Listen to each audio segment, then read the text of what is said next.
In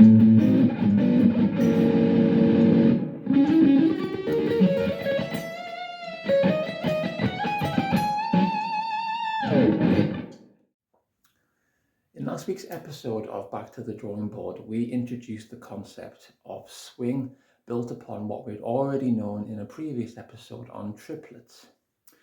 We looked at an example by Guns N' Roses, in particular song, a breakdown from the song Out to Get Me, in where we had originally looked at the 16th note feel and then added swing using triplets. Here you can see in the scaffold that we have built in the syncopation that we had already described in another lesson. And here you can see the syncopation is still there with the swung rhythm. So far we have used what we've already known or introduced in terms of rhythm. However, in this lesson, I would like to try and consolidate a bit more before moving on, because I understand triplets can be somewhat unusual for some people because they're not, well, straight, they're not rounded off really in a way, really. For example, it represents 1/3 of the beat in particular. One triplet note in particular is 1/3, so it can be a little bit confusing for some people.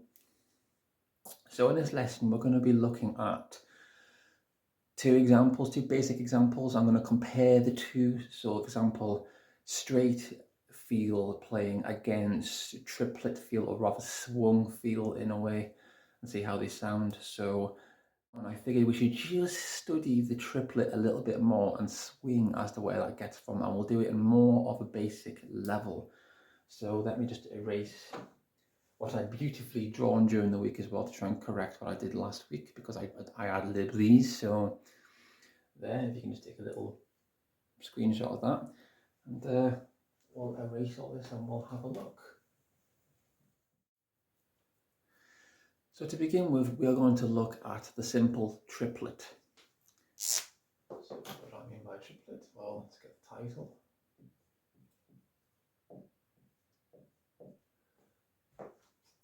Now, in lesson 1, we looked at the conical of triplets. So what I mean is a phonetic that sounds the triplet when we're counting them. So, for example, in a beat of 4, let's have a look. We'll have 1, 2, 3, 4. And if we're looking at the triplet sound in particular, the phonetic, we're looking to time a triplet when we're kind of internalizing this as our own metronome. We often use the words tackety, so tackety, tackety, tackety. You probably heard me use that in previous lessons and think I've completely lost the plot, and I don't know, maybe I have really, but in a way, it's the best way of doing it. Other people do triplet, triplet, triplet, triplet, that kind of thing. It's whatever works for you in a way, really. I just like the Indian version of conical, so it would sound like this if I was to write it. Tackety. 1, 2, 3. 1, 2, 3, 2, 2, 3, 3, 2, 3, 4, 2, 3, 1, 2, 3, 2, 2, 3, 3, 2, 3, 4, 2, 3 is a triplet. When looking at sheet music, a triplet will often be denoted as the following.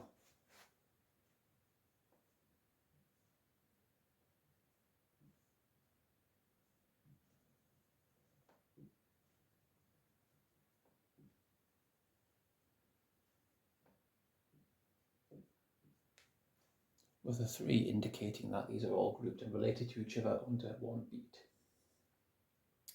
In some instances, for example, if you're looking at 16th notes, you don't get sextuplets, but a better way of looking at that is to basically branch these off into 2. So, for example, if we were to combine beats 1 and 2 here into one beat and play 16th note feel, the nomenclature would look a lot like this.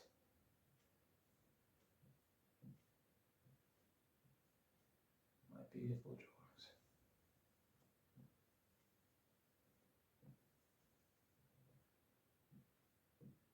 So there we go. So imagine, and of course they'll be related. If they're under the same beat, they'll be related, and therefore 16th notes. Hence they would look like this.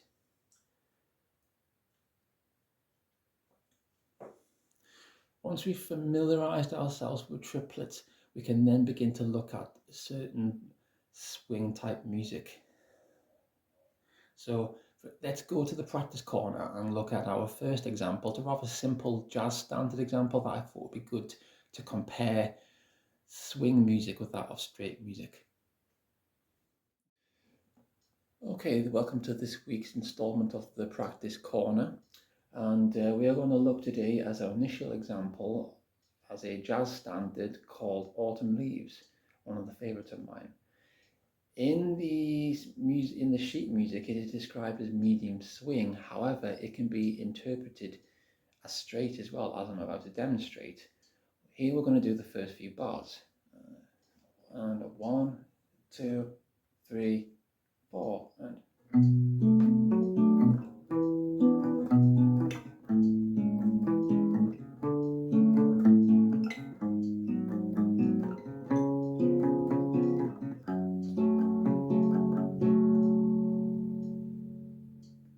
Okay, so that was straight. In the next one, we're now going to do it swung.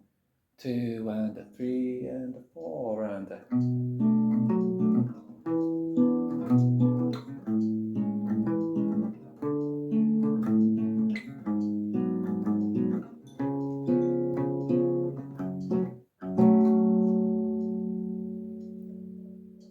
Okay, so let's make our way back to the... I've forgotten the name of it there, the marker board, the drawing board, that's it, and discuss this difference.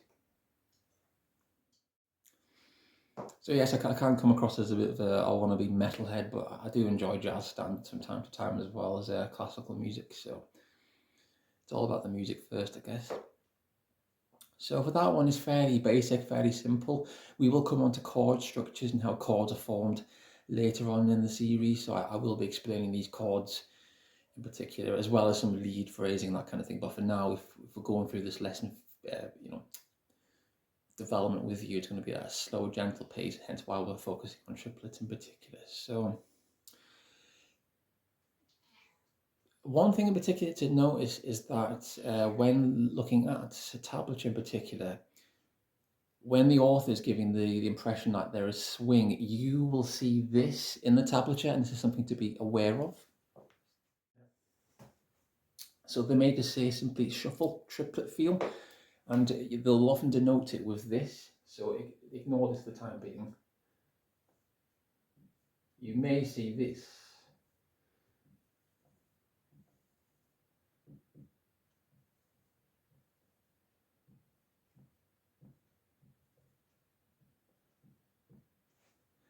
So what that means basically is that for a simple straight feel, as in the first part of the Autumn Leaves that you were hearing, follows a kind of taka approach, taka, taka, taka dimi, 1, 2, 3, 4, 2, 2, 3, 4, 3, 2, 3, 4, 4, 2, 3, 4, which is very straight, with some notes missing here and then to kind of give it a bit of syncopation, a bit of a groove that I was doing there. I mean, you could do whatever you like, really, you're the musician at the end of the day. However, to kind of emphasize that there is swing, it may simply just say, not in jazz standards, it'll simply say medium swing. However, in certain tablatures, if you're learning already or got tablature for Christmas or whatever, then you'll see this, which implies that basically what you're doing is that for each of these notes, you're increasing the space value between these notes to give you this feel. So these two are equivalent to that, but with a bit more sort of distance between the two to give you that chug and rolling egg, ba-dum, ba-dum, ba-dum, ba-dum, ba-dum. So that is something to be wary of when looking at triplets and indeed swing. One thing as well is that for me personally, the difference between swing and straight feel is that there is no right or wrong. It's all about a feel. So for example, if you're in a band or looking to join a band, say you're intermediate, and you should be able to tell the difference and play to that feel. If a drummer says to you, could you play it with swing? You should be able to, at the point, to be able to just do it without thinking. Whereas if you're a beginner for the time being, understanding the difference is important, but also the philosophy of music in general is that, if it feels good, then it is good to you. So for me personally, I really like the Autumn Leaves when it's played with swing. It's sort of a slow, gentle, kind of quite sad song that has that kind of like, swing kind of feel. Straight makes it feel kind of, too rocky in a way. When dun, dun, dun, dun, dun, dun, to it, and it kind of has that nice melodramatic feel that only comes from the swing in particular. So we'll see this again in my next example when we're going to revisit an old friend of ours. Don't worry, it's not out to get me. I do know about music, but it is a song that we've looked at before in the past, and we're going to add swing to that to see how that also feels. So once again, it's back to the practice corner. Okay, in our second example today, we're going to revisit AC/DC's Girls Got Rhythm. As we did a few lessons ago, we're going to look at this straight, and then we're going to compare this to how it would sound swung, and then have a look at this when we get back to the marker board. So the first instance, we're going to do it at 70 BPM, and in swings, in straight, 2 and 3 and 4 and...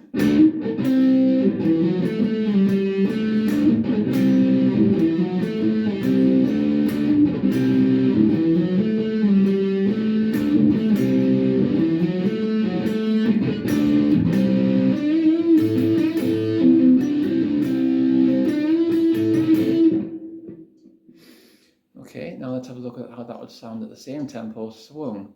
3, then 4, and...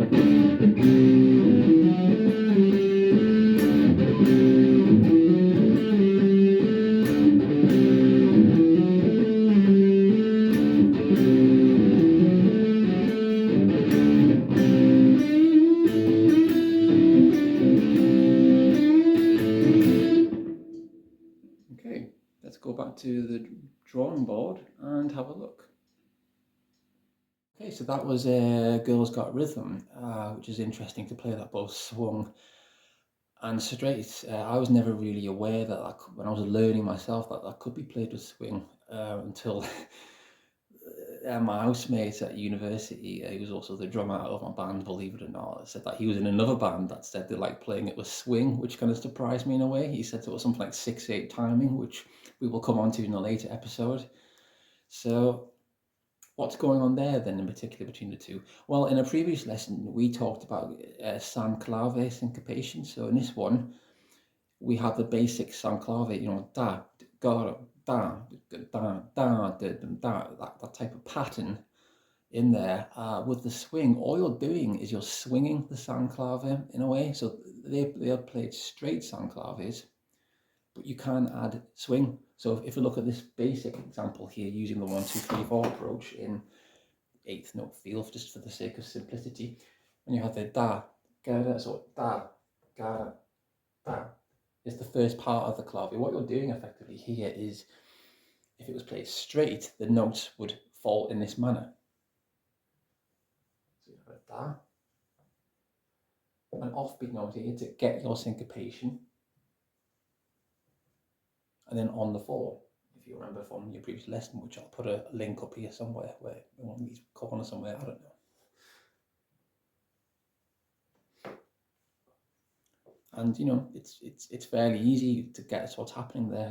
All you do is you just shuffle this a little bit along. So what you have here effectively is, I'll just delete that.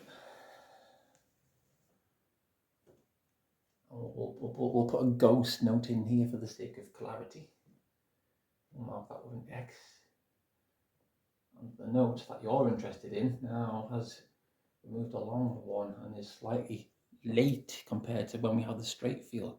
So da, ge don, da, ge don, da, da, da, da, da, da, ge dun, ge dun, ge dun, ge dun, dun, and the rest of it is all with that rolling egg, ge dun, ge dun, ge dun, ge dun, and so on.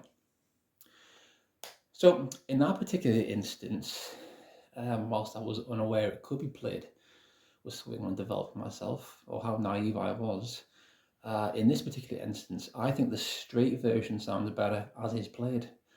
It adds that kind of tension, rhythmic tension to the song, like with typical AC/DC grooves in a way, that it's rather straight and to the point.